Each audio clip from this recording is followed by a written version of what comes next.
Hello, everyone, and welcome to today's webinar. I'm Ethan Astenay, Financial Advisor at Nicola Wealth, and I'll be your host for today's session on real estate during a pandemic, challenges and opportunities. Before we get started, I'd like to cover a few items so you know how to participate and navigate during today's event. We're going to show you a screenshot of the attendee interface, and you should see something that looks like this on your own computer or device. Through this interface, you'll have the ability to type and submit questions into the questions pane of the control panel. You can submit a question at any time during the presentation, and we'll collect these and address as many as we can. We're going to start off with a series of common questions that we're receiving from clients, and we'll end the session with the questions submitted to us during the webinar. I'd now like to introduce Nicola Wealth Real Estate Manager, Mark Hanna. Mark is a founding member of the real estate division, which formed in 2003. He and his team have extensive experience in the acquisition, disposition, leasing, and management of real estate across North America. Thanks for joining us today, Mark. Thank you, Ethan. And thank you for that introduction. I'm certainly happy to be out of my sweatpants and back to wearing a suit. Yes, I'm happy to have been able to fit into my suit. Mark, maybe to get us started today, can you please provide us with an overview of the three real estate funds that we manage: the Canadian Real Estate LP, the US Real Estate LP, Value Add Real Estate LP? Yes, certainly. Let me start with the largest of our three funds, the US Income Fund. That is valued at $1.8 billion in US dollars gross asset value. That equates to about 2.3 billion converted to Canadian dollars. This asset allocation for the fund is dominated primarily by multifamily rental apartments, which represents about 58% of the fund.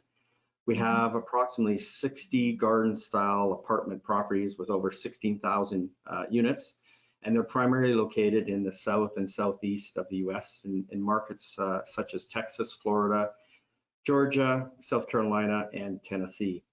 The balance of the portfolio, representing 42%, features commercial assets predominantly on the West Coast and central US in markets such as Seattle, San Francisco, Denver, Phoenix, Las Vegas, Houston, and Chicago.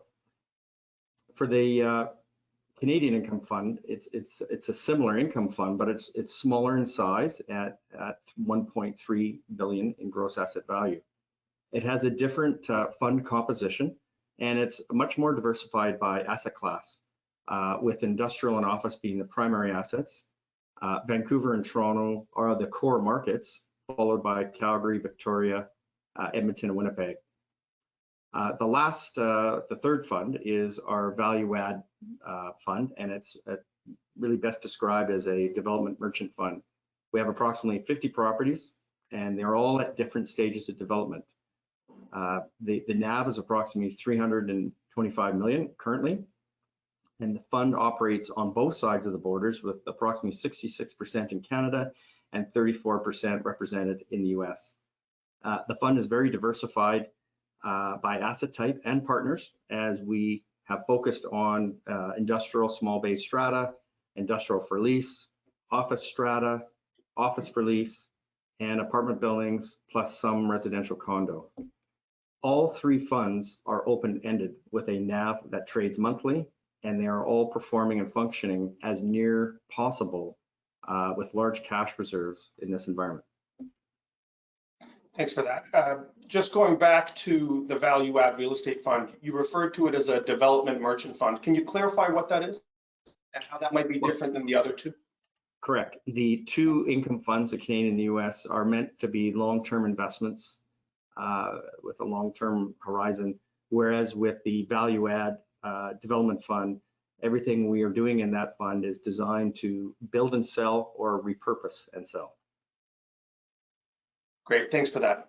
Can you give us a sense of how the team is structured, the divisions within the team, and perhaps how the current environment has impacted you guys? Yeah, certainly I don't think anybody was prepared for what came upon us in late March. Our Nicola Wealth real estate team has 28 people, and we're all based out of Vancouver, of the Nicola Wealth office. It's comprised of asset managers, finance, and acquisition team members, but it also includes other skill sets such as mortgage, development, and leasing specialists to round out the team. Starting in late March, after this government mandated shutdown, we quickly pivoted to reallocating our team resources to focus on rent collection and working with tenants on rent deferral strategies for those who legitimately required assistance. The other challenge has been adjusting to working from home, as our team historically has always benefited from the constant face-to-face communication and the multiple daily meetings we have on issues that come up throughout the day. However, to ensure our team stayed connected, we implemented very early on a all hands on deck call, which we do twice a week for an hour in the morning, which really, it keeps our entire real estate team connected on all the issues. And I definitely envision this call carrying on well past the recovery stage. The regular travel to our properties by our asset managers is temporary on hold. And it's similar for our acquisitions team. Travel has stopped for new property acquisitions, as we have put those on hold until we can get further visibility. I'm impressed with how our team has rallied under the circumstances, as everyone has been forced out of their comfort zones, and we're all doing different things, but never before has there been such a focus and attention on rent collection. Okay, and so since rental income is such a key driver of the returns from real estate, maybe you can comment on how the funds have performed in April, and so far in May, because we know some tenants are in relief. How are we treating these, and why is it important to be able to pivot and dedicate resources to rent collections like you described? Certainly, the number one question that's been asked by all owners and fund managers, including our funds, by our clients, is how's rent collection going? So for our two income funds, let me address that first. The results have been very strong for rent collection. I sent a newsletter out near the end of April, and in April, I reported that we collected 90% for the Canadian Income Fund. Well, that's actually gone up to 92% because rent kept coming in. And then for the US Income Fund, I reported 93%, but it's actually at 96%. So typically, you would expect in a normal environment that rent comes in on the first of the month, but it took us the full month to understand the full result. I see. We are underway with rent collection now for the month of May. And so far, even though we were bracing for some tougher months ahead, it's interesting that the rent collection is tracking in the same velocity where we were for April. So we are at this point projecting very similar results, but we won't know until likely the end of the month. To our surprise, there are actually fewer tenants than expected who legitimately required and received rent relief through a rent deferral program. It's a very fine line to being firm and fair with your tenants, but also assisting those who have been impacted by this pandemic. As you know, the payment of rent in a timely manner by tenants, it underpins the whole thesis of real estate investing, as it enables landlords to operate the buildings by paying operating costs, property taxes, mortgage obligations, and of course, cash flow distributions to our investors. The only other asset class to struggle in both the Canadian and the US Income Fund was retail. But fortunately, our allocation of retail was only 7% in Canada and 5% in the US. But even then, the rent recovery for us in our funds was at 80%, which is very respectable. For the value add fund, this fund functions very differently, as it is as I mentioned, it's a merchant development fund where we develop and repurpose and sell. These properties are at all different stages, from the early permit stage to active construction to nearing completion. In many instances, these projects have been de-risked early through either pre-lease or pre-sale commitments in advance. It's very important, Ethan, to understand that rent deferral does not mean default. Many tenants want to open their business, and we want them to be successful. the rent deferral programs are typically designed to recover that shortfall over the next 6 to 9 months. And while we will be attempting to recover all of the rent deferral, we do expect that there will be a small component that will not be recovered and will be written off, but it is far too early for us to understand that final outcome. I see. So time will tell. Can you speak to how the different real estate types have performed in this environment relative to what we're used to in a normal environment? So what, and perhaps what role does diversification play in my opinion, Ethan, times like this? Diversification is extremely important. There are some owners and fund managers who elect to either concentrate in one city or market, or they have one specific asset type. And depending on that strategy, it could be proved to be very rewarding or very devastating. For Nicola Wealth Real Estate, we elected very early on to adopt a strategy of diversification by both asset type and geography. And we believe that this has paid dividends, especially in these extreme circumstances. As mentioned earlier, for the U.S. Income Fund, which has performed very well, collecting 96% of the budgeted revenue, I truly believe one of the reasons for this strong performance is the high allocation to multifamily rental apartment, which is 58% of the portfolio. Within the U.S. fund, the actual multifamily category collected near 98%, which is phenomenal. The commercial assets, being office and industrial, they've also performed well on the West Coast in the U.S., but there were more deferrals that were required for some of these tenants, and we're working with them. The U.S. fund definitely benefits from having a larger allocation to residential in this challenged environment. But the U.S. fund does not have any allocation to self-storage or seniors, and we don't have any immediate plans to pursue those type of assets. The U.S. the U.S. market functions a lot differently than Canada, where we're able to acquire new multifamily assets at below or replacement cost with the opportunity for upside. Those same opportunities in Canada are very limited. For the Canadian Income Fund, the results have also been very respectable, as I mentioned, recovering 92% rent collection in April. However, the Canadian Income Fund is much more diversified than the U.S. Income Fund. The office and industrial are the primary asset types in that category, but we also have multifamily, we have self-storage, we have seniors independent living, and we have a small component for retail. With the exception of retail, all of those asset types in the Canadian Income Fund achieved over 92% or higher rent recovery. We like the diversification in the Canadian Income Fund, but the emphasis going forward will be concentrating really on the asset types of such as multifamily rental apartment and industrial, and to a lesser degree, office. It's important to remember, Ethan, that the Canadian market is much smaller and it is much more crowded with capital. Because if you look at the map of Canada, after Toronto and Vancouver, there's not a lot of choices. It's very limited.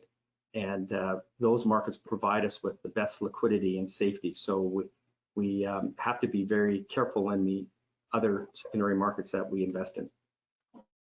Thanks for that. Given the landscape of the oil sector and the challenges that this is imposing in Alberta, for example, how are the assets that we have there performing? And what about Texas as well, which might be another oil sensitive region?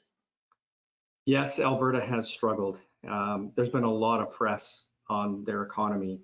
And so we do receive a lot of inquiries from clients on this topic, and all of us want Alberta to succeed. We need them to succeed. And so we share everyone's concern on the Alberta economy, and we hope that there's a path to recovery in the near future for that province. So for Alberta, we have 11 properties in either Calgary or Edmonton. Most of them are actually in Calgary. For 9 of those 11 properties, we collected 100% of the rent. One property, we collected 93% of the rent. So when you take those 10 properties, that's a phenomenal outcome. There's only one industrial property in Edmonton that we did not collect rent on, but that was where we had a vacancy that occurred in late 2019. So it wasn't affected by the current pandemic. We actually have offers on that space right now, believe it or not, in this environment, that are under negotiation. So we're hopeful to have a resolution to that vacancy shortly.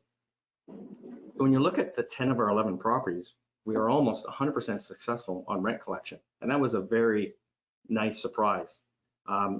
Also, we were very fortunate to have de-risked many of our Alberta properties last year with our team by renewing several large tenants well in advance of their scheduled lease expiry. For your second part of your question on Texas, we still remain very bullish on that market. In Houston, we have 2 office buildings. They have performed very well on rent collection. We also have in excess of 20 large garden-style apartment assets in the Houston market and other outlying areas that are performing above 95% on rent collection. Texas is a tax-friendly state. We remain very bullish on that market, and we expect that we will continue with investment in that market. Thank you for that. Maybe we can pivot a little how real estate properties are getting valued, and what are some of the factors that influence valuation, generally speaking, and then also today? So this is another very hot topic, and it's very complicated, but I'll try and answer it this way. So here's what we've done. We have spoken to pretty much all of our appraisers in all our markets in the US and Canada where we have assets to understand this new environment and how they're valuing. We've also spoken to the Appraisal Institute to learn on their guidance. And during these conversations, we've discussed best practices being implemented by institutional owners. Previously, our entire income portfolio was on a 12-month rotation. However, we recently made a change to increase the frequency where the appraisals will be done for the entire portfolio on a quarterly basis so that we have real-time valuations, and it really allows us to be more accurate on unit pricing for our investors. So if I can simplify it this way, there's really 2 approaches that an appraiser will use in appraising a property. That being the direct capitalization method, and the other is the discounted cash flow method. The direct capitalization method takes the year 1 income, net income, and it divides it by the market cap rate or yield as concluded by the appraiser, supported by recent market sales comparables. The discounted cash flow model is more complicated as it estimates the value of the property based on future cash flows and measures it over a longer investment horizon. You can imagine, there are minimal sales comparables that have occurred after the start of the COVID-19 pandemic in late March of this year. Cap rates for all the asset types have not adjusted because there's few comparables to benchmark against. So there's no market evidence to support a material change. However, what appraisers are doing is focusing on the stability of the cash flow and taking into account any tenant requests for rent deferral for that specific property. So for example, if a tenant requested rent relief and negotiated a 3-month deferral, then the appraiser would still use the direct capitalization method using a market cap rate for the in-place contractual rent, but then they would deduct, in this case, 3 months of gross rent from the final valuation to provide more of a fair value. And that rent, as I've said earlier, that rent deferral doesn't mean default, it's just a deferral, but they had to come up with something to adjust in this environment. There are other factors that are being considered in this environment by appraisers, and they include the strength of the tenant covenant. They are applying a higher vacancy allowance. They're looking at longer term lease-up assumptions, and they're applying a lower market growth rate assumption. It all boils down to the risk of maintaining the cash flow in the future. So due to our strong rent collection, which I've mentioned, stemming from our diversified portfolio, coupled with our high occupancy levels, we have yet to experience material changes to the valuations in our properties. But it's important to remember that this is really early. We're only 2 months into this, and it's hard to understand any long-term repercussions. Theoretically, portfolio values will be impacted, but the level of impact will depend entirely on the stability of the cash flow. There's a lot of capital that is sitting on the sidelines waiting to be deployed for high-performing assets, such as the top 3 that I often reference, which is multifamily apartment, industrial, and office. As owners and fund managers adjust their portfolios in the future, it's quite possible that those high-performing assets I mentioned, such as multifamily or industrial, and maybe to a lesser degree office, they're expected to hold firm on their cap rates or yields, or they could possibly compress due to the increased demand. Whereas other asset types, such as retail or hotels, which have had a negative experience, they are expected to experience rising cap rates, which will result in lower valuations. Okay, thanks for kind of boiling down that complexity into a very coherent response. Maybe we can talk about our funds and how investors are behaving. Are you noticing a spike in redemptions or any unusual activity from the investors? Well, this is another area I'm watching very carefully because it affects our long-term cash flow forecasting. And our redemption policy for all 3 funds requires 6 months notice. And this is important as our sophisticated investors, they don't treat our real estate funds like a term deposit because that's not what it was designed to do. As a result, there's not been a material increase in redemptions. And it's important to understand that our clients are well capitalized and they have other liquidity in their portfolio. And they also share a common view that real estate is a long-term investment. Another very important fact that our clients should remember is that all major shareholders and executives, including myself, at Nicola Wealth, have a large position in these funds. None of us have redeemed. And we also subscribe to the same long-term investment horizon for real estate. This is in addition to almost all of our Nicola Wealth staff who also have an ownership stake in our funds. We've had many conference calls or responded to emails from our clients answering very specific questions on the performance of our funds. So it's understandable because like many private assets, the private real estate funds, they don't trade daily like public markets, which offer, of course, immediate liquidity, but it also comes with high volatility. So overall, our clients have been very supportive of our strategy that has been implemented by our Nicola Wealth real estate team. And they're also comforted by the fact that we have a deep bench of specialists on our team, specifically to help collect the rent and to help us ride out this storm. These funds they're open and they're functioning as normal as possible. As I mentioned, we did suspend acquisitions and major capital expenditures in the short term until we can get more visibility going forward. But we are well positioned to react and acquire properties in the future when the opportunity is right.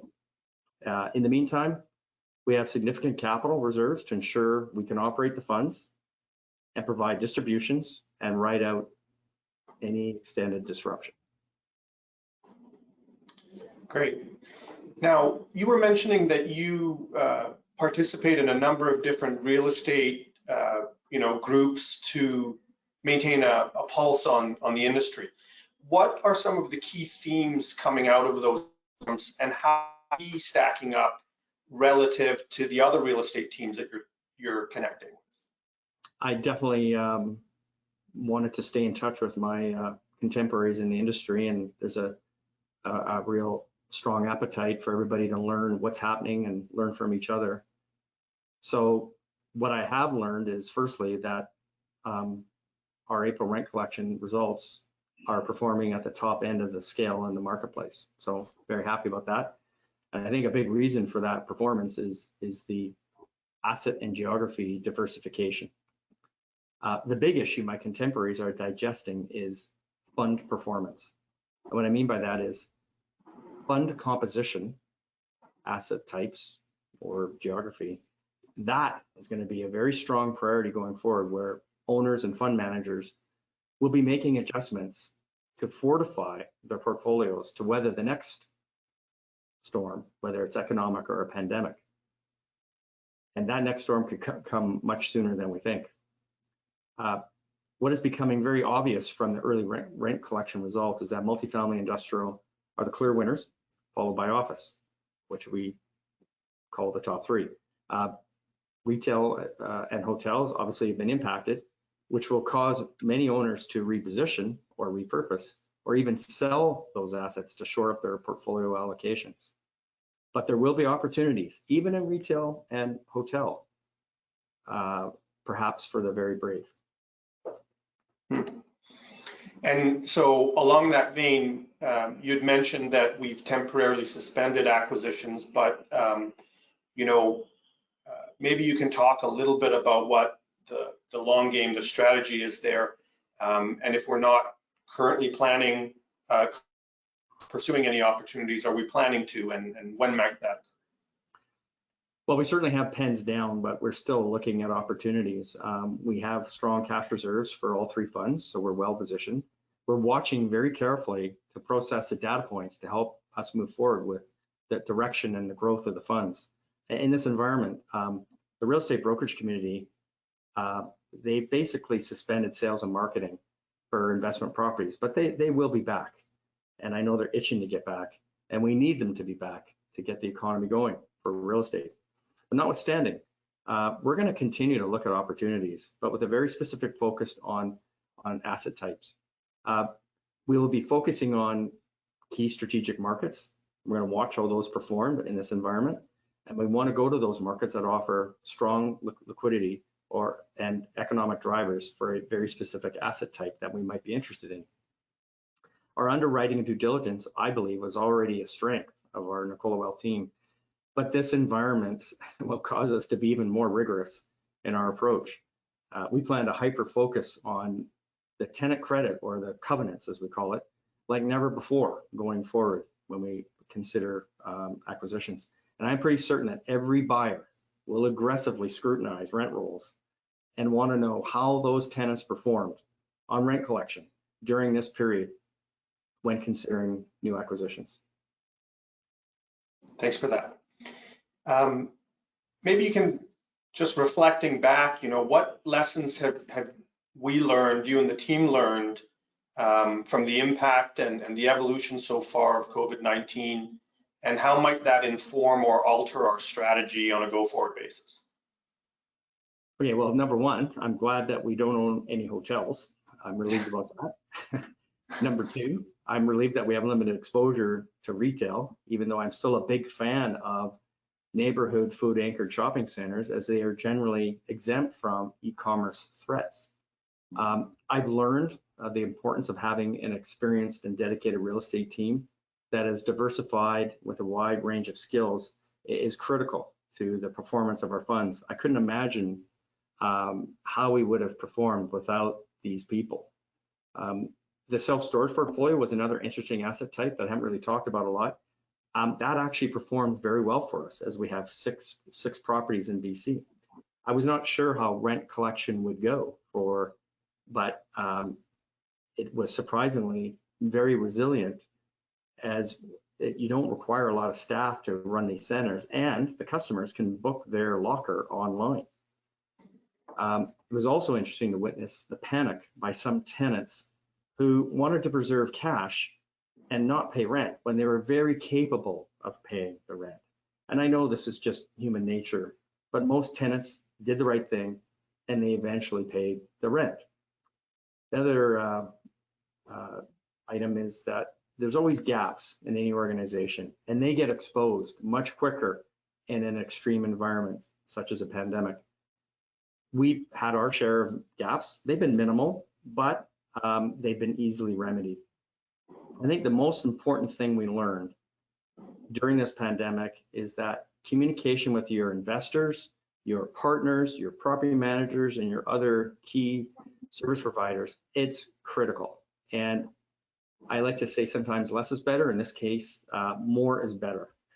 I believe Nicola Wealth has always been strong in this area in providing good communication, but we have quickly adapted to the increased need for communication to our clients. Good. So we've got a question here. So the real estate portfolio includes a 50% ownership of BRIA communities, which runs 4 independent living residences for seniors. From what I've read, there have been no COVID-19 cases in any of the homes, which perhaps is a testament to the quality of management. So the question here is, are senior living residences a good, viable business investment in the future? Well, Ethan, there's no question that seniors has been in the front page of a lot of news and papers with the health risks. 4 years ago, we partnered with the Century Group on the BRIA portfolio, which for a 50% interest in independent seniors living, which comprises 4 residences, 2 in Delta and 2 in Langley. And we have over 500 suites in total.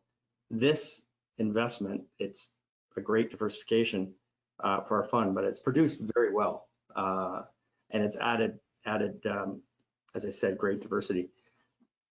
Even prior to the government mandated shutdown in late March, we saw the early signs, and our team, along with Century Group and the BRIA on-site team, we acted very quickly to implement safety measures to protect our residents and caregivers. Then the BC Health Authority was also quick to act and provided some excellent guideline and safety protocols, which for the most part had already been implemented by our team. So we had great processes in place to protect our residents. So there was not a material extra expense to implement, and therefore it was a minimal impact on our net income. We are very pleased with our partnership and pleased with the performance of these residences. Our residents, touch wood, are safe through this challenging environment, and we are very thankful to the caregivers who are helping keep our residents safe. So although the BRIA portfolio has performed above expectations, I think we're going to be cautious. We're not planning to increase our allocation to the seniors category in our Canadian portfolio in the near future until we can know that it's safe and that there's actually a vaccine widely available to the public. Very good. So the next question here. So the risks for 2019 for all 3 funds were favorable. With this challenging environment, what are your projections for the returns for 2020? That's a tough one. Yeah, it is. Okay, here's how I'll try and answer it. In 2019, we had a banner year. We acquired a record $800 million in acquisitions combined for all 3 funds. And if you look at the returns, the U.S. Income Fund was 13% for 2019, which is higher than the 5-year average of 11.4%. So that was good. The Canadian Income Fund recorded 10.6% return for 2019, which is also higher than the 5-year average of 9.4%. The Value Add Fund recorded 11.5%, which is lower than normal, and it would have been higher were it not for the foreign exchange, which was due to the late surge of Canadian dollar on December 31st, and then it retracted again. So Ethan, it's very hard to make predictions in this environment. Our Q1 2020 results are out and they're posted, and they were very respectable. They're positive numbers. They're lower than what we would normally expect, but they're positive. But we have for sure adjusted our expectations for the remainder of 2020. So here's how I'll answer it. So for the income funds, if I have to stick my neck out, I'm projecting that we could potentially achieve anywhere from 5 to 8% for the year. Obviously, that's going to depend on how quickly our economy can return to semi-normal, and that would be a very good outcome. For the Value Add Fund, we are projecting a return in the 6 to 8% return, which would also be considered a very good outcome. Thanks for answering that difficult question. The next one, How have the mortgage financing markets changed, and how has it affected your strategy on debt? Okay, that is a good question, and debt plays such a pivotal role in for real estate and providing attractive leverage returns and particularly for our clients in our funds. We have right now anywhere from 5 to 7 properties in each the Canadian and the US income fund that are unencumbered. We started very early at late March to look at how we could finance those properties either as a package or individually. And we went out to the market. So even though the Canadian bond rates dropped to levels we've never seen before, the lenders increased their spreads. And perhaps that was done to assess where they're at with the borrowers and their mortgage payments. So there wasn't any great deals. We held off until recently. We're starting to see a thawing of those spreads. And so what likely is going to happen is rather than doing a package deal for these 5 to 7 properties, we're probably going to pick them off one by one, as lenders will have a attraction to a specific asset type or market. As an example, we have Harbour Towers in Victoria, which is a conversion, thankfully, from a hotel to an apartment building, which has all been renovated and tenants are now moving in. I think we're 60% occupied. We are now going to be financing that asset in July and August. We've already applied for the CMHC insurance, and so we'll be out to the marketplace. And just to give you a sense of the debt, our cost for that project, building and rentals, is, call it 58 million. The value's in the range of 84 million. We're actually gonna be able to finance that property for around $65 million for a 30-year amortization at around 1.7 to 1.75% based on current rates. That's very accretive to our fund. Thank you. So the next question we've got here, of the commercial non-residential holdings, how do you believe these commercial assets will perform as businesses move away from storefront to more online or work at home arrangements? How do you see the demand for office space changing? You can approach it from one of two ways, and we've all read lots of articles. One side of the argument is that more as companies survey their staff, like we're doing right now, to find out, okay, how was working from home? Do you want to work from home? And if the answer is yes, and I imagine it will be in the short term, I think a lot of companies will be taking a cautious approach before they make dramatic changes. They might look at it over a 6-month period. I can see where there might be in the short term lower demand because more staff work from home.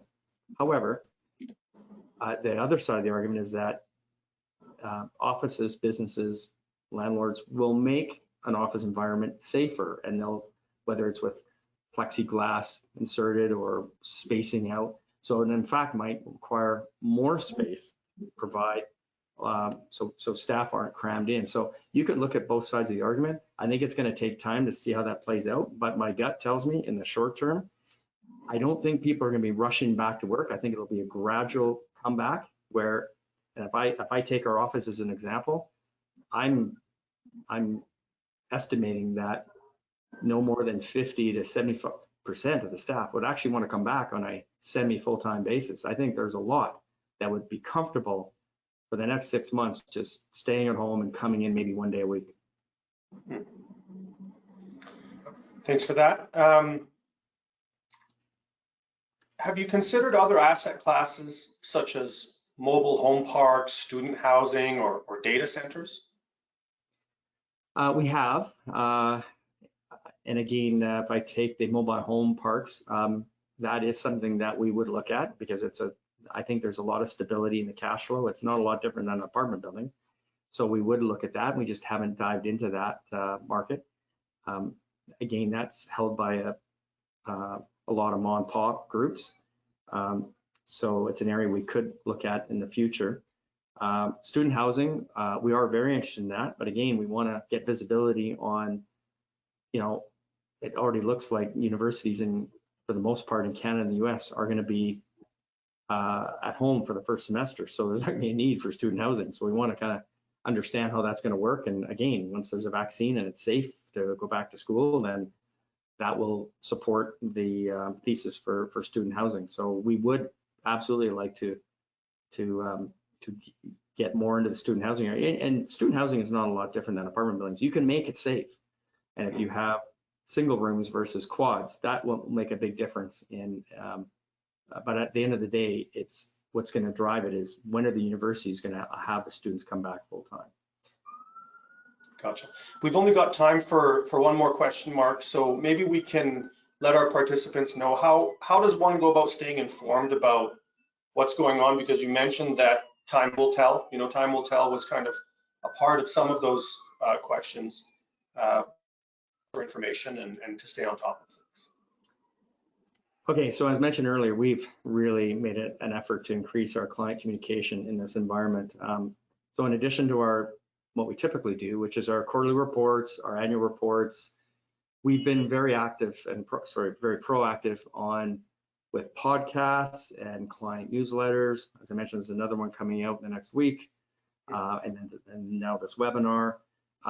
All our clients and even visitors, they can easily access all this information on the Nicola Wealth website, where there's also a direct link to the real estate section. But you can also type in realestate.nicolawealth.com to access these reports. You can also access all our recent property acquisitions and view our entire inventory by geography, asset class, or fund. Well, thank you, Mark, and thank you everyone for attending today's webinar on real estate during a pandemic. If you have any questions, please contact us either through your financial advisor at Nicola Wealth or through the website. When you leave today's webinar, you'll receive a survey on the presentation and your feedback is appreciated. You'll also receive a link in case you'd like to replay today's session. On behalf of Nicola Wealth and our presenter, Mark Hanna, thank you for joining us and have a great day.